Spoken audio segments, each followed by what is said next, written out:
Have you ever heard of the Ed, and Eddy theory? The theory suggests that all the kids in the neighborhood are dead and all their adventures are taking place in purgatory. Evidence that supports this theory is because the kids have blue or green tongues, which is evident in corpses. In earlier seasons, the children experience an endless summer, which suggests that time no longer exists. The reason they never leave the cul-de-sac is because they can't. They are stuck souls, forced to live out eternity in the neighborhood they died in. According to the theory, the children all come from different eras between the 1900s and 2000s. Rolf is the eldest of the bunch and died in 1903 after being stampeded by his family's farm animals. Johnny died in 1922 from tuberculosis. His wooden friend Plank was created as a result of his loneliness, and he took Plank into the afterlife since it was the last thing he saw before he died. Eddy moved from New York to the neighborhood during the Great Depression and would scam the neighborhood kids to earn money. Eventually, the children caught on to his tricks and chased him down. To escape, Eddy jumped into a lake and drowned. Even in purgatory, Eddy is still chasing the idea of wealth and money and continues his scams even after death. Ed and Sarah moved into the neighborhood next after their father died in World War II.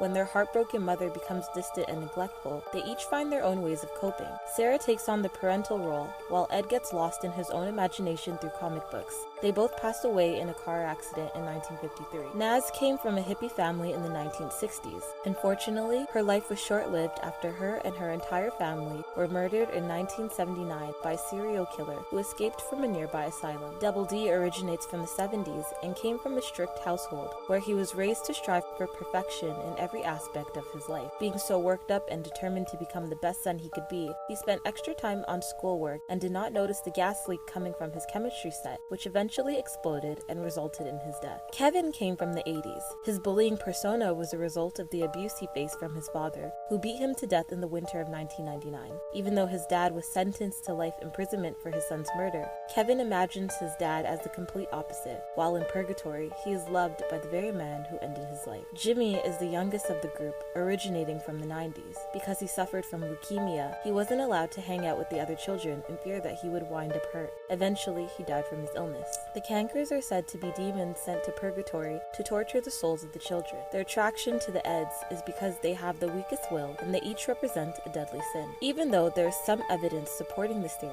there's more going against it. For instance, the reason for the children's green tongues is due to the candy they eat, with particular reference to jawbreakers and their vast array of colors. The time period is made to be ambiguous, but by closely examining certain background elements, such as magazines and product boxes, viewers can easily identify the era as taking place sometime during the 90s.